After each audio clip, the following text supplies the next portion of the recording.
Ever feel like your English textbooks kind of left out a whole chunk of the language? Uh-huh. Like you can nail the past perfect continuous, but then just trying to have a casual chat feels like, I don't know, deciphering a secret code. Yeah, that's a really common feeling. It really highlights the gap between academic learning and real-life use. Totally. Our source today, 500 plus simple English sentences you can use in daily life. We kind of print this out, right? The formal stuff isn't always what you hear day to day. Right. Native speakers use shortcuts. They drop words. Exactly. That's like knowing all the engine parts versus actually, driving smoothly in traffic. Yep. Two different things. Yeah, good analogy. And that's where we come in today, right? Mm-hmm. We're going to dive into this really great list and pull out those simple, essential sentences, the ones that make you sound less like a textbook and more like, well, like you actually speak the language. Yeah, the goal is really practical. To give listeners phrases they can use, like, straight away. For all sorts of daily stuff. So you understand more and people understand you more easily. Boost that confidence. And it's funny how these simple sentences get overlooked, isn't it? It really is. You kind of just expected to absorb them somehow. Yeah.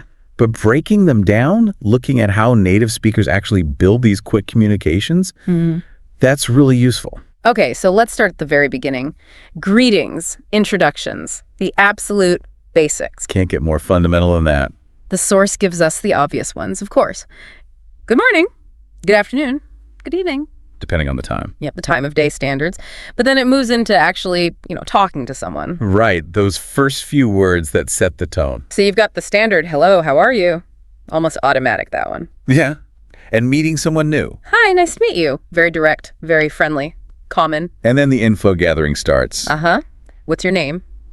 And the simple answer, my name is John, or whatever your name is, obviously. And it goes a bit deeper, right? How old are you? Yeah, with a response like, I'm 20 years old. And finding out origins.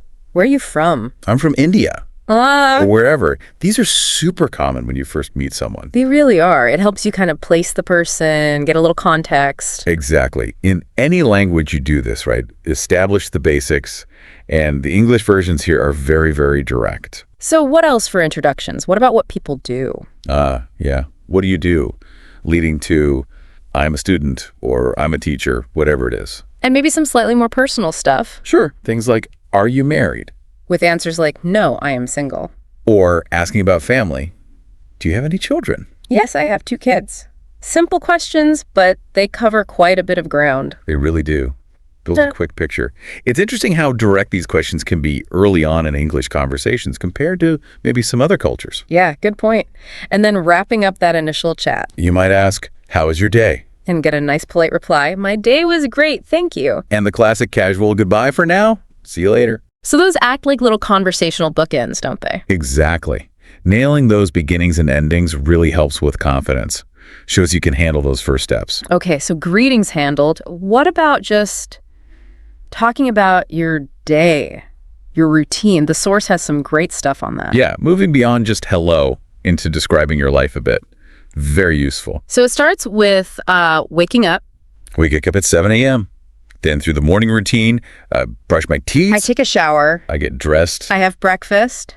Simple, everyday actions. Universal stuff, really. Described very simply. And then the day progresses, right? Like going to work. Yep. I go to work, and how you get there, I take the bus. Or I drive to the office. Then the work part. I start work at 9 a.m. I have a meeting at 10 a.m. Taking breaks. I take a lunch break. I eat lunch at 1 p.m. And finishing up. I finish work at 5 p.m. It's a very clear timeline. And what's great is you can just slot your own details in, can't you? Totally. It's a template. If you bike, you say, I cycle to work. Yeah. The structure's the same. Very adaptable. And life's not just work, right?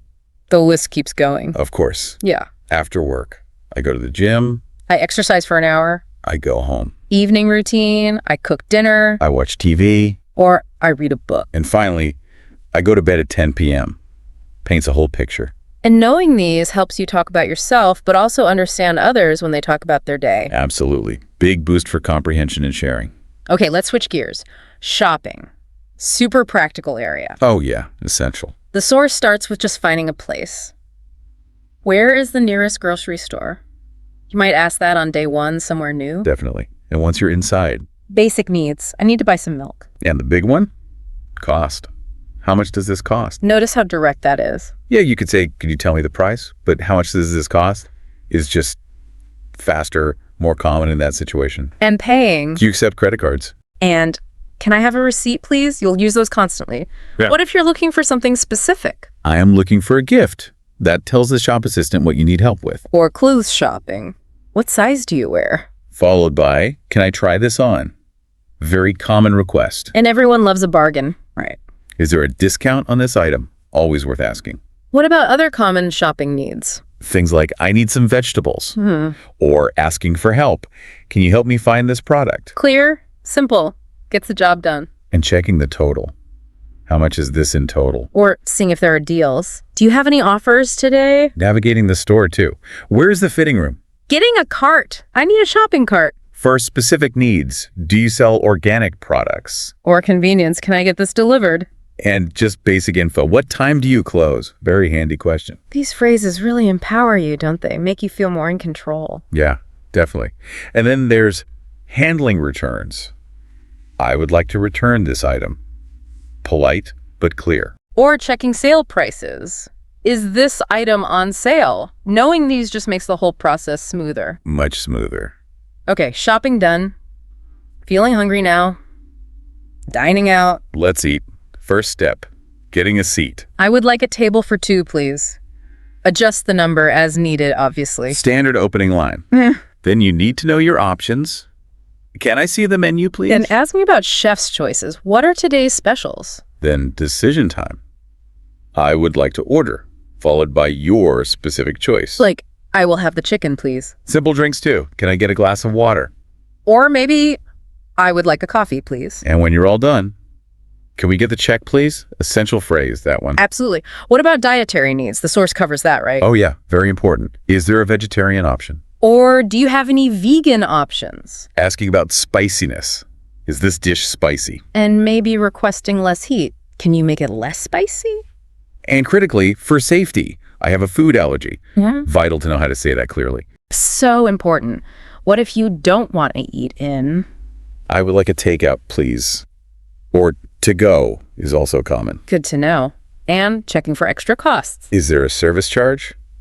Sometimes it's added automatically. And payment methods again. Can I pay by card? Little things you might need. Can I have some extra napkins? And finally, showing appreciation. The food was delicious, thank you. Nice touch. Yeah, these phrases cover the whole restaurant experience, pretty much. Makes it much less stressful. Okay, next scenario. You're lost. Or just need to find something in a new place.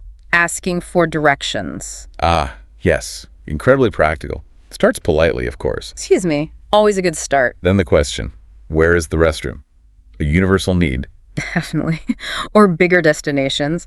How do I get to the train station? If you've got a visual aid, can you show me on the map? Trying to figure out the journey. Is it far from here? And how long will it take to get there?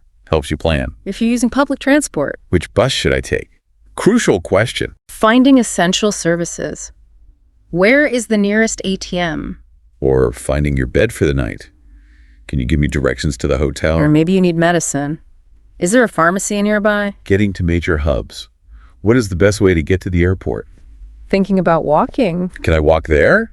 Or maybe, is it within walking distance? Getting to the shops. How far is the mall from here? Need a ride. Where can I find a taxi? If you have a specific place in mind. Can you help me find this address? Or using landmarks. What is the nearest landmark? Underground travel. Is there a subway station nearby? Navigating the city center. How do I get to the city center? And basic orientation. Which way is north? And for drivers. Is there a parking lot around here? Yeah, these questions really give you the tools to find your way around almost anywhere. Reduces that lost feeling. Big confidence booster. Okay, let's shift to the 9 to 5. Being at work. Right, professional settings. These some specific phrases here. Scheduling basics first. I have a meeting at 9 a.m. Or setting one up. Let's schedule a meeting. Asking for things you need. Can you send me the report? Stating your tasks. I need to finish this project. Need a hand. Can you help me with this task? Or if you're missing info, I need more information. Deadlines are always important. What is the deadline? Good one to know. Managing discussions. Can we discuss this later? Getting feedback. Please review this document. Standard communication now. I will send you an email. Yep. And Basic office logistics. Can you print this form more? Or you need to make some copies. Taking a moment. Let's take a break. Dealing with tech problems, sigh. Yeah. The internet is down. We've all been there. Talking to people outside the company.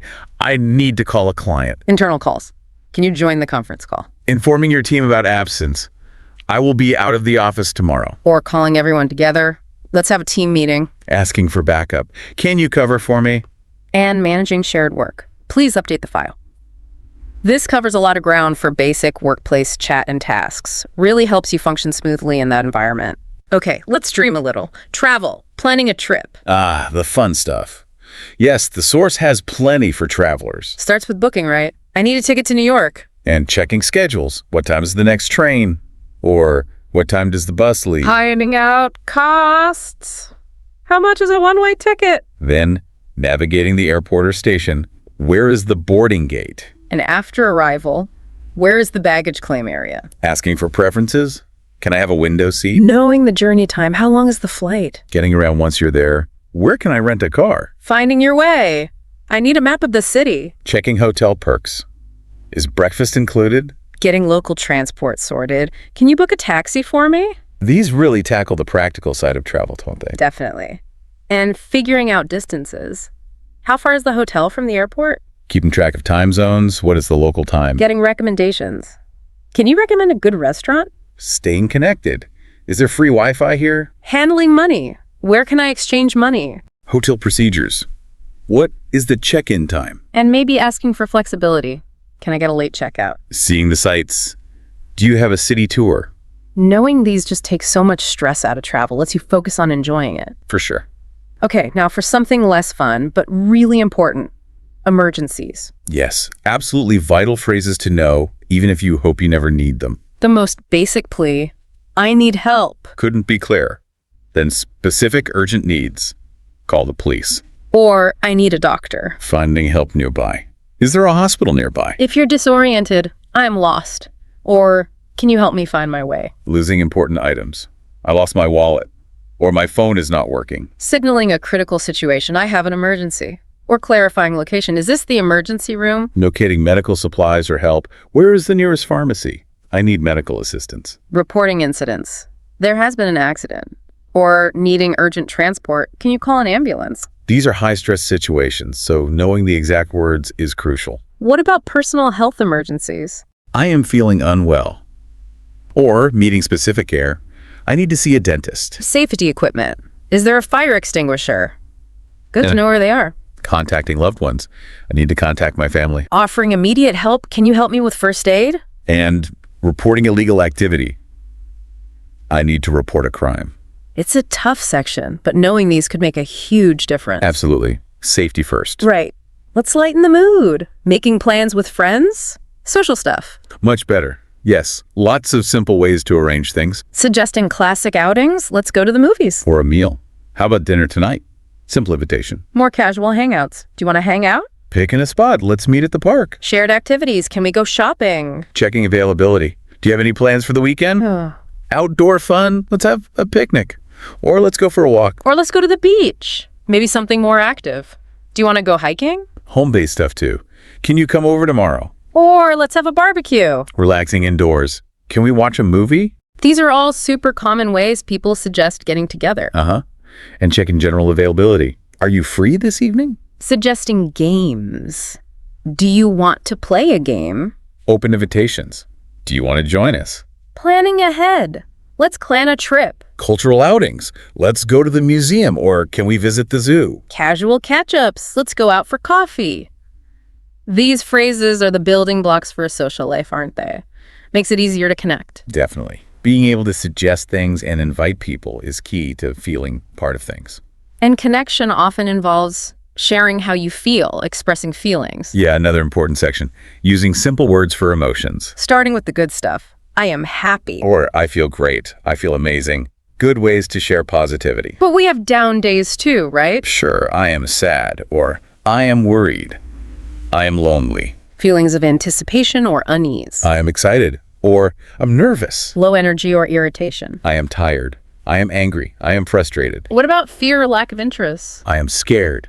I am bored. And those basic physical feelings. I am hungry. I am thirsty. I feel sick. All influence mood, don't they? They do. And other feelings? Surprise, confusion. I am surprised. I am confused. And looking ahead, I am hopeful. And the nice feeling of calm. I am relaxed. Being able to name these feelings helps you communicate your state clearly, builds empathy. Okay, we've mentioned asking questions a lot, but the source revisits the basic structures. Yeah, a good recap of fundamental questions. Starts with identity. What is your name? How old are you? The absolute basics. Then location and occupation. Where do you live? What do you do? The standard greeting check-in. How are you? Asking preferences. Do you like this? Offering help. Can you help me? Practical info. What time is it? Where is the bathroom? Cost and ownership again. How much does this cost? Is this yours? Social inclusion. Can I join you? Personal tastes. What is your favorite color? Language check. Do you speak English? And when you need clarification, can you repeat that? Or how do you spell that? What did you say? Crucial for understanding. Definitely. A common follow-up. How was your day? Needing a demo. Can you show me? And simply asking about movement. Where are you going? Asking questions really is key, isn't it? Shows interest, gets info, keeps things moving. Absolutely. It's active participation. Now flipping that around, giving directions, not just asking. Right. Simple, clear instructions. The basics. Turn left, turn right, go straight. Can't get simpler than that. Being more specific, take the first left, take the second right. Using landmarks, go past the park. Indicating position, it's on your left, it's on your right. Or relative position, it's next to the bank. It's opposite the mall. Crossing roads, cross the street. Distance indication, go to the end of the road. Precise location, it's on the corner. Using signs, follow the signs. Your public transport, it's near the bus stop. Inside buildings, go up the stairs, go down the elevator. Locations that aren't immediately visible, it's behind the paving, it's in front of the store. And the classic reassurance, you can't miss it. Yeah, famous last words sometimes. Yeah. But these simple directions are generally very effective. Okay, what about sharing your thoughts, expressing opinions? Yeah, being able to say what you think starts positive. I think this is great. This is amazing. I love this idea. More practical positives. This is very useful. I feel good about this. Excitement. This is exciting. Showing agreement. I believe you are right. A more neutral stance. In my opinion, it's okay. And the flip side, disagreement or dislike. I don't like this. I disagree with you. Or lack of interest. This is boring. I think this is a bad idea. I am not a fan of this. It's good to know how to phrase disagreement politely, though. Yes. And suggesting things or showing uncertainty, I think we should try.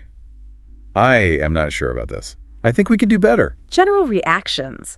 This is interesting. I feel this is important. I find this helpful. This is confusing. Being able to articulate opinions, even simple ones, is crucial for real conversation. And asking for things. Making requests politely. Very important social skill. Starts generally. Can you help me? So versatile. Specific polite requests. Could you please pass the salt? Or, may I borrow your pen? Can I have a glass of water? Asking someone to do something. Please open the window. Or can you turn on the light? Could you close the door? Please lend me your book. Can you show me the way? More formal ways to ask. May I ask a question? Needing clarification again. Could you speak more slowly? Please write it down. Can you repeat that? Asking permission. May I use your phone? Requesting help with a task. Could you help me with this? Asking for info. Please tell me the time. Requesting transport.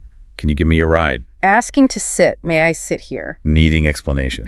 Could you explain this to me? And asking someone to stop. Please turn off the TV. Politeness really is key here, isn't it? It makes all the difference. Absolutely. Shows respect. Makes people more willing to help. Okay, what about when we mess up? Apologizing. Ah, yes, owning up. Start simply. I am sorry. The universal apology. For bigger things. Please forgive me. I apologize for that. I am very sorry. Emphasizes regret. Taking responsibility. I didn't mean to. It was my fault. I regret that. A more formal version. My apologies. Apologizing for specific issues. I am sorry for the inconvenience. Please accept my apology. Being late. I am sorry I am late. Making errors. I am sorry for the mistake, causing confusion.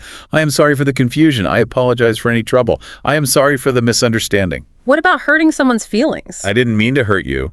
Or causing offense. I didn't mean to offend you. Acknowledging bad behavior. I'm sorry for being rude. Please excuse my behavior. And for delays. I am sorry for the delay. Knowing how to apologize properly is so important for relationships. Crucial social skill. These give you options for different situations. Sometimes people ask us for help or opinions, giving advice. Right. Offering suggestions can be direct. You should try this. Or you should take a break. I think you should go. You need to relax. Health related. You should exercise more. You ought to eat healthier. You should get some rest. Task related. You need to work on that. Contacting someone. You should call them. Planning. You should plan ahead. These are quite direct. Slightly softer options. I recommend this book. You ought to see a doctor. It's a good idea to save money. Giving advice more cautiously. Try to stay calm. It's better to be safe. Or based on your judgment. I advise you to study hard. It's good to be prepared. Try to be on time. You ought to listen to her. It's best to be honest. Offering advice helpfully is a skill. These phrases give different levels of forcefulness. And after someone helps us, expressing gratitude, saying thanks. Yes, so important. The basics. Thank you very much. Thanks a lot. Every day, thank yous for bigger things. I really appreciate it. I am grateful for your help. Thank you for everything. Stronger gratitude. I can't thank you enough. I am thankful for your support. Being specific about the reason. Thanks for the gift. Thank you for your time. Thanks for the advice. Thanks for your understanding. Thanks for the invitation. Thanking them for their qualities or actions. I appreciate your kindness. Thank you for being there. I am very grateful. I appreciate your patience. Thank you for your generosity. I am thankful for your assistance. Thank you for the information. I appreciate your help. So many ways to say thanks. It really matters in conversation. It really does. Builds goodwill, strengthens connections. And spreading positivity by giving compliments. Also a great way to connect. Starting with appearance. You look great. Or you have a beautiful smile. I like your style. Nice things to hear. Complimenting achievements or skills. This is amazing. You did a good job. You are very talented. That's a great idea. I love your work. That was impressive. You did well. I admire your dedication. Complimenting character. You are so kind. You are very smart. You are a great friend. You have a nice voice. You are so creative. You are very patient. He is a great listener. She is very friendly. These cover looks, skills, personality, sincere compliments can really brighten someone's day. Definitely. Okay, what about just chatting? Filling the silence. Small talk. Ah, the art of small talk. Yeah. Essential for social situations. The classic opener. The weather. How is the weather today? Always works. Safe ground. Talking about recent shared experiences. Oh. Did you watch the game last night? What did you do over the weekend? How was your holiday? Finding common interests, hobbies, entertainment. Have you seen any good movies lately? Do you have any hobbies? What kind of music do you like? Do you like reading books? Have you tried the new restaurant? How do you spend your free time? What's your favorite TV show? Have you been to concerts? What sports do you play? Lots of avenues there. Asking about personal connections. How was your family? General opinions or observations. What do you think about this place? Travel is often a good topic. Do you enjoy traveling? Have you visited any new places? And work chat, if appropriate. How is your job going? Have you read any good books? Could be work-related. Small talk is the grease in the social wheels, isn't it? Builds rapport. Absolutely. Leads to bigger conversations sometimes. What about describing people? Yeah, giving someone an idea what someone's like. Start positive. She is very kind. Physical descriptions. He's tall and slim. She has long hair. He wears glasses. More on personality. She is very friendly. He is a great listener. She's very smart. Reliability, he is always on time. Sense of humor, she has a good sense of humor. Work ethic, he's very hardworking. Creativity, she is very creative. Patience, he is very patient. Organization, she is very organized. Generosity, he is very generous. Sociability, she is very outgoing. Responsibility, he is very responsible. Talent, she's very talented. Dependability, he's very reliable. Wow, that's a useful list of basic descriptors for character and appearance. Let's paint a picture for sure. And describing things. Objects, places. Yep, describing the world around you. Space, the room is spacious. Food, books, cars, movies. The food is delicious. The book is interesting. The car is fast. The movie is exciting. Music, hotels. The music is relaxing. The hotel is comfortable. Places positive attributes.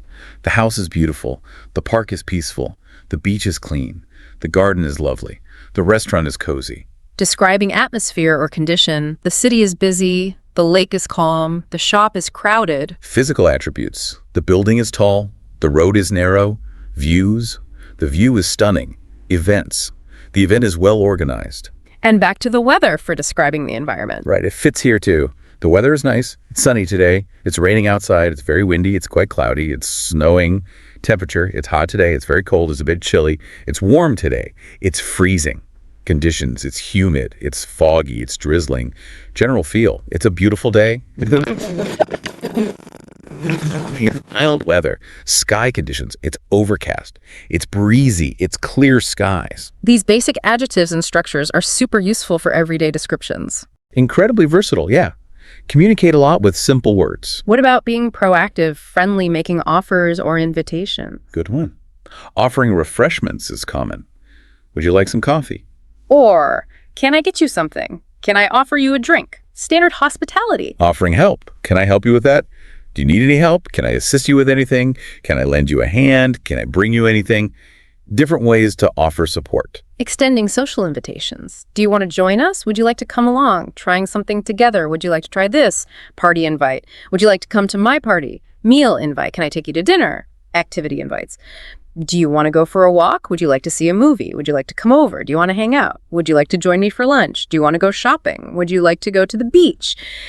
It makes it easy to be sociable and inclusive. Definitely. Key phrases for building connections. And expressing what we like or don't like. Preferences. Yeah, important for others to know you. Comparisons. I prefer tea over coffee. Stating likes and enjoyments. I like reading books. I enjoy playing soccer. I love traveling. I like spicy food. I enjoy watching movies. I love listening to music. I like the color blue. I enjoy cooking. I love hiking. I like going to the beach. I enjoy painting. I love gardening. I like swimming. I enjoy baking. I love photography. Lots of hobbies there. Yeah, covers a wide range. State and preferred activities or situations. I prefer staying at home.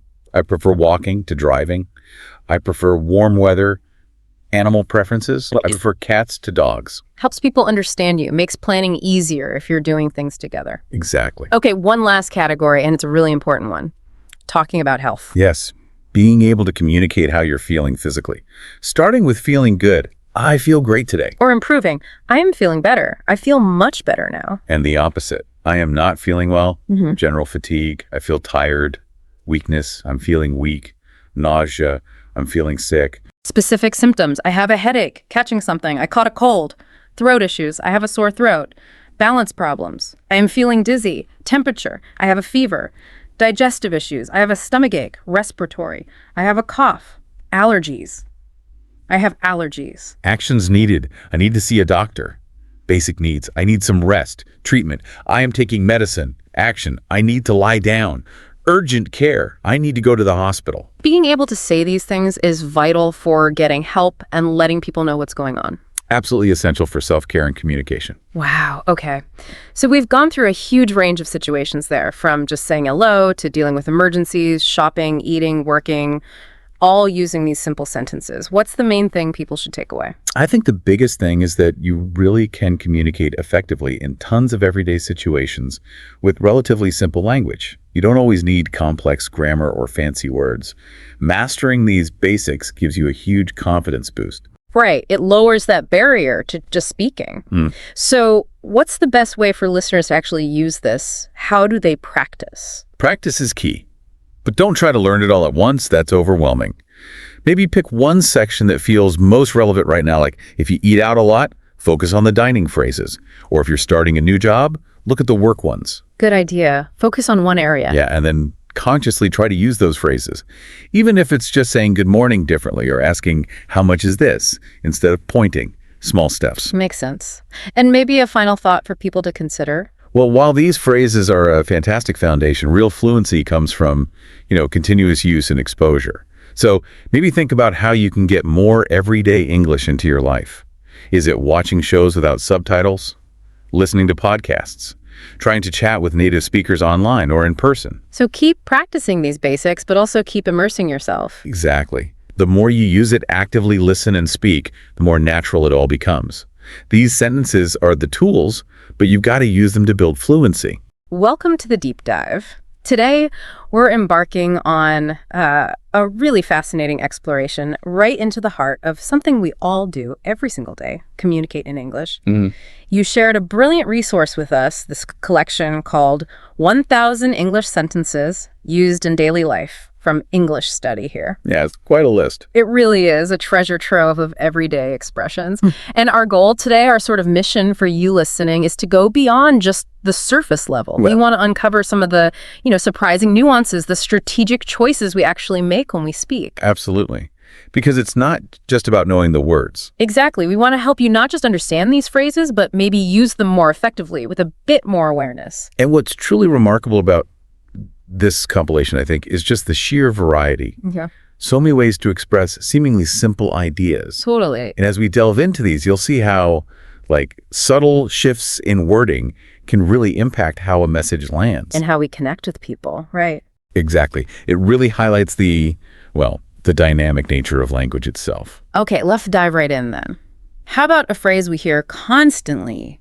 You're welcome. Ah, yes. The classic. The source gives us the usual suspects, you are welcome, no problem, standard stuff. Sure. But then it just opens up into this whole spectrum of other possibilities. You've got the really casual end, like anytime. Mm-hmm. Sure thing. Sure thing, yeah. Then there's no worries, which is, everywhere now. So common. Maybe even overused sometimes. Could be. What's interesting to me is just how different these feel. They really do. No worries. For instance, while it's super common, it can sometimes come across as maybe a little dismissive, depending on the context. Yeah, like if someone did something huge for you. Right. It's a good reminder that even these, seemingly harmless phrases can carry different weight. Then you have things like, it was nothing. Mm-hmm. Which can sound humble. Or it could kind of downplay the effort you actually put in. Right, and that's different again from my pleasure. That one clearly says you actually enjoyed helping. Yes. A positive feeling from your side. It suggests, genuine willingness. Then we get glad to have helped and happy to serve you. Yeah. Those feel a touch more formal maybe. A little, yeah. Or perhaps more sincere in certain maybe service-oriented situations. Even don't mention it is fascinating when you think about it. It sort of shuts down further thanks, doesn't it? It does. It can be a way of being modest, like you said, or just signaling that the act was so minor, it really doesn't need more discussion. Now compare that to you got it. That feels informal, but also really reassuring, like I handled that, no problem. Yeah, implies competence and ease. Then think about of course. That can suggest helping was just expected, obvious. The variations are so subtle but telling. They really are. And the list keeps going, that's all right, that's absolutely fine, certainly. It just hammers home how many ways we have for this one simple response. It's not just a rote response at all. It's a choice, isn't it? Precisely. Yeah. And the choice reflects, the context, your relationship with the person, but also maybe something about your own personality, how you want to present yourself. Right. Saying certainly to your best friend might feel a bit weird. Yeah, a bit stiff, but perfect in a business chat. Okay, let's shift to another absolute essential, saying no. The art of refusal. We start with the direct ones. No, no thanks. Simple enough. The basics. But this list is incredibly rich with ways to be, more diplomatic about it. We see things like, I'm sorry, I'm busy. You give a reason. Right. Softens the blow. Yeah. Or maybe next time keeps the door open a crack. Keeps future possibilities alive. And what's interesting here is how often we use what linguists sometimes call hedging language, to soften the refusal. Like what? Well, phrases like, I'd love to, but can't, or I wish I could make it work. Ah, right. Expressing the desire to say yes. I'll still sit in that clear boundary. The but is doing a lot of work there. It mitigates. Yeah. Then you have more direct, but still polite options, like, that doesn't work for me. But that's not an option. A bit firmer. And some are quite descriptive, aren't they? I saw one like, my body says yes, but my heart says no. A bit dramatic, maybe. Yeah, very gentle, perhaps a tad theatrical way to decline. And then you've got the really firm and almost humorous, like, this is not negotiable. Right next to the super blunt, nope. Yeah. The context is just everything, isn't it? Absolutely. You'd probably use nope with a buddy. Sure. Whereas in a professional setting, you'd more likely go for unfortunately not or something similar. Definitely more appropriate. And notice, too, how often we pair no with some appreciation. Like, I'm honored that you asked me, but I can't do it. Yeah, that acknowledges the request nicely. It acknowledges the person while still delivering the negative response. It's skillful. Okay, let's move to positive feelings. Congratulations. Yay. Good stuff. Obviously, we have the simple exclamation, easy. But the source gives us so many ways to be more specific, more impactful. Instead of just congratulations, you get phrases like, that's better than ever, or that's first-class work. They focus on the quality. Really. Exactly. These add that layer of specific praise. Saying that's clever or outstanding highlights a particular skill or, aspect of their success. It feels more genuine sometimes. It can, yeah. Then you have the more generally enthusiastic, encouraging ones like, way to go, or the really punchy, superb. Love that one. And some are really quite lovely, aren't they? Like, that's a real work of art. Yeah, that's nice. Or, now that's what I call a fine job. It goes beyond just acknowledging success. It's like offering genuine admiration. Totally. Even something straightforward like, you certainly did well today, can feel more personal than just a standard congrats. It shows you noticed. Exactly. These more expressive congratulations can make the recipient feel truly seen, truly appreciated. It shows you've paid attention and you're genuinely impressed. Okay, how about stating our own thoughts, expressing opinions? The list has a great variety here, too. From the slightly tentative, I believe, or I feel. Yeah, hedging a bit. To more assertive declarations like, in my opinion, or it is my view. What strikes me is how these little choices signal our certainty level. Precisely. I assume suggests, well, less firm conviction than, say, I honestly believe that. Right. Similarly, to me, frames it as very personal, whereas from my point of view, offers maybe a slightly broader take. And some directly involve the listener, like, if you asked me. Yeah, pulling them in. Yeah. And some just sound more formal, don't they? Like, it is my view. Or to my way of thinking. Right. Well, others like, if you ask me, are way more informal and direct. It really shows how we tailor our language constantly to the situation, to the audience. Indeed. Choosing the right phrase lets you state your opinion clearly, but also convey the right degree of confidence. Yeah. Or maybe even deference, depending on who you're talking to. Let's move on to greetings. Such a fundamental part of interaction. The very beginning. We all know hello and hi, and the list includes the time-specific ones, good morning, etc. Standard. Yep. But then we get into much more casual land with, hey, howdy, and how are ya? These immediately signal a different kind of relationship, don't they? Oh, absolutely. Greetings are crucial for setting the tone. Long time no see instantly tells you there's a past connection. Right. And questions like, what have you been up to? Or how have you been? Show, hopefully, genuine interest in the other person. Yeah, invites a bit more than a one-word answer. And some are really informal, almost playful, hey boo was on the list. Yes. Or the humorous, look what the cat dragged in. Definitely need to know your audience for that one. For sure. Then you have the super formal end, like greetings and salutations, which you'd probably only use ironically, or maybe in a very specific formal context. Exactly. It's amazing how many ways we have just to acknowledge someone's presence. It really is. And even within the casual greetings, there are subtle differences, right? What's up is pretty general. What's going on? Or what have you been up to? Might invite a slightly more detailed update about what they're doing now. That's a good point. They function as greetings, but also as openers for catching up. Which leads us perfectly into the next section, other ways to say, what's up? The ultra-casual zone. Totally. This section is pretty much all informal greetings. What's sizzling? What's shaking? Yeah, it's even just yo. Yo. These really highlight that relaxed, often slangy nature of casual chat. Exactly. These are typically between friends, maybe colleagues you know well, in informal settings. What's up, buttercup? Yeah. Adds that playful, almost teasing tone. Definitely. And you're right. Some, like what's up, are pure slang, maybe tied to certain regions or age groups more than others. Yeah, very much so. And it's interesting how many of these are actually questions about current activities. What are you doing? What are you up to? Even though they work as a greeting like, hi, they also invite that little update, don't they? They do. It's a quick way to connect, see what's happening in their world, even if the expected answer is just, not much.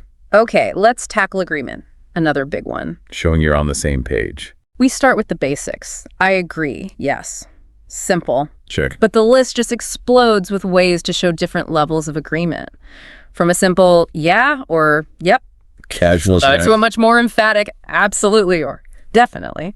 It makes you realize how often we agree in slightly different ways all day long. Totally. And then you get phrases that show you were thinking the same thing, like, I had that same idea. Or that's just what I was thinking. Those really build rapport, don't they? Create that sense of shared understanding. Big time. And some are really strong endorsements. I think you're totally right about that. You are so right. Then the super enthusiastic ones, like, you could say that again. Or I could not agree with you more, my friend. Yeah. These definitely signal a much higher level of conviction, strong agreement. What's fascinating, too, is how some use vivid imagery, like you've hit the nail on the head. Yeah, great idiom perfectly captures that feeling of someone getting it exactly right. And the casual agreements, like, you got it, dude, show that more relaxed and formal connection again. Different vibe entirely. Moving on to saying, okay.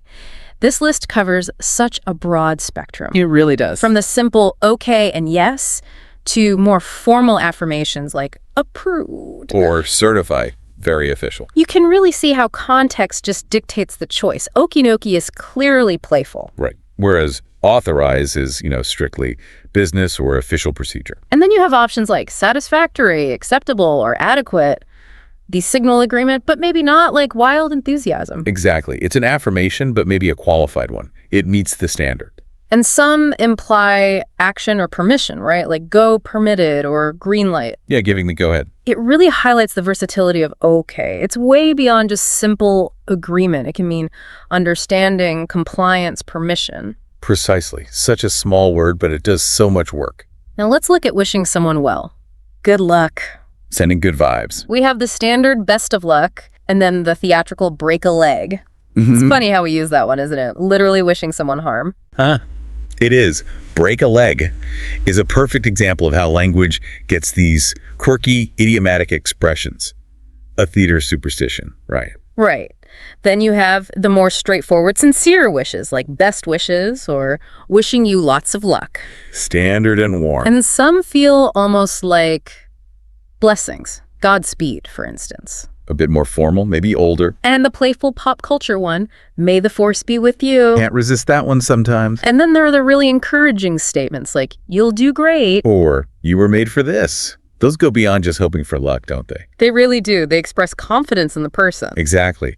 These encouraging phrases can be super motivating. They focus on the person's ability, not just, random chance. Okay, sometimes communication breaks down slightly. We need someone to repeat themselves. Happens all the time. The list gives several polite ways to ask for that clarification, starting with simple interjections like, sorry. Excuse me? Pardon? Yeah, the quick, polite attention getters. Such standard ways to signal, I didn't quite get that. They are. And then you have the more explicit request. Could you please repeat that? Or, I'm sorry, I didn't catch that. Clearly states the need for them to say it again. Mm-hmm. And phrases like, let me repeat that just to make sure, are interesting too. How so? Well, they not only ask for repetition implicitly, but they also show your desire to confirm understanding. It puts the onus slightly on you, which is polite. Ah, good point. It emphasizes clear communication and politeness, starting with sorry, or excuse me, definitely softens the request too. Absolutely. Shows consideration. Avoids making it sound like it was their fault you didn't hear. Now for a less comfortable topic, maybe. Expressing anger. Ooh, yeah. Yep. Tread carefully here. The list ranges from like mild annoyance, what a pain. It really gets on my nerves. Right, to much more intense expressions like I have had it up to here with. Or I'm sick and tired of. You can really feel the escalation in those. Totally. I don't believe it. Can express surprise, sure, but depending on the tone. It can definitely convey frustration. Then you move to stronger, more direct stuff like, damn it. Or the very forceful, get out of my way. No ambiguity there. None whatsoever. And some are quite personal, like that example. I get so irritated by Tom, I can't be around her. Names the source directly. And then the definitive, that's the last straw. That signals a breaking point, doesn't it? Point of no return. Yeah. These really show the incredible emotional intensity language can carry. They do. Even something seemingly simple, like mind your own business, is a really direct, assertive way to express anger and set a boundary. The list really illustrates that whole spectrum, from mild irritation to outright fury. Okay, shifting again, exclamations of surprise or shock. Oh my goodness. The universal gasp. The list gives a range, from the milder, oh gosh, and goodness gracious me, A bit quaint, some of those. to the more emphatic, holy moly, and then even some that are, well, more informal or potentially offensive, depending on context. Right, like shitting hell or holy crap. You definitely need to be mindful of your audience with those. Absolutely. While oh my is generally pretty safe. Something like for the love of God, or the more vulgar ones need caution. Depends entirely on who you're talking to, the setting. They carry different cultural and emotional weights for sure. And some just have that old-fashioned vibe, like heavens to Betsy. Ah, yeah. Yeah. It shows how even our interjections change over time and across different groups. Exactly. They reflect culture, intensity. What's acceptable in one context might be really jarring in another. Delivering bad news, never fun, is it? Nope, always cuff. And the list provides several ways to try and soften that blow. Phrases like, please don't take this badly, but... Or, it is my unfortunate duty to tell you that. These sort of prepare the listener, right? Yeah. Act as verbal cushions. They do. These introductory phrases signal that something negative is coming. I'm afraid I've got some bad news is a really common one. Right. Direct, but still expresses concern. Yeah, it manages expectations. And then you have phrases that express regret or sympathy more explicitly. I regret to inform you that. Or, I feel really bad having to tell you this, but these acknowledge the likely negative impact on the other person. And some options focus more on the inevitability, like, there is no easy way to say this, but it. Or just a simple, resigned, unfortunately. Yeah. The key often seems to be directness, combined with empathy and understanding. Okay, so if you're receiving bad news, how do you respond? The list gives several empathetic options. Crucial for showing support. Things like, how dreadful, I'm really sorry to hear that. Or, how unfortunate, that's really tough on you. These really validate the other person's feelings, don't they? Absolutely, and offering practical support can be huge. Phrases like, anytime you need to talk, just call me. Or, if there's anything I can do, just let me know. Those can be incredibly meaningful in the moment. And just acknowledging the shock, right? Like, my goodness, what a shock, it's hard to believe. That can also be helpful, showing you get the impact. Definitely. It's all about offering comfort, solidarity, making them feel less alone in a difficult moment. Empathetic responses can make a tough situation just a little bit easier to handle for the person going through it. Oh, sure. All right, expressing gratitude. So important. And the list gives us a wonderful range beyond just a simple thanks. Got to show appreciation. We have thank you very much for more emphasis, or I really appreciate it, which feels maybe more personal, more sincere. I think so, yeah. And then you get the more enthusiastic ones like, you've made my day. Or you are great. Even something like cheers. That's a common informal thanks, especially in British English, right? Oh, yeah. Very common. Interesting how culture plays a role even there. And some are really heartfelt. I'm in your debt. Or I can't thank you enough. Those signal a bigger favor usually. Then the really effusive ones, thanks a million. You're an angel. These convey a deeper level of gratitude. Big time thanks. And what's interesting too is how some phrases focus on the specific action, like, thank you for helping me. Or thanks a ton for helping out. And phrases like, words can't describe how thankful I am, really emphasize the depth of that feeling. Yeah, when thank you just doesn't feel like enough. We did see another section on different ways to say no again. It seems the source really wanted to emphasize this one. Well, it's a common communication challenge, isn't it? Saying no effectively and politely. True. And as we discussed, those slight variations in phrasing are so useful. It's not just about refusing, but how you refuse. Exactly. No thanks, I have another commitment. Gives a reason, but vaguely. Polite. Whereas, I can't take on any more responsibilities right now is more direct, maybe for work. Each carries a slightly different weight. Okay, finally, let's explore expressing affection. I love you. Ah, the big one.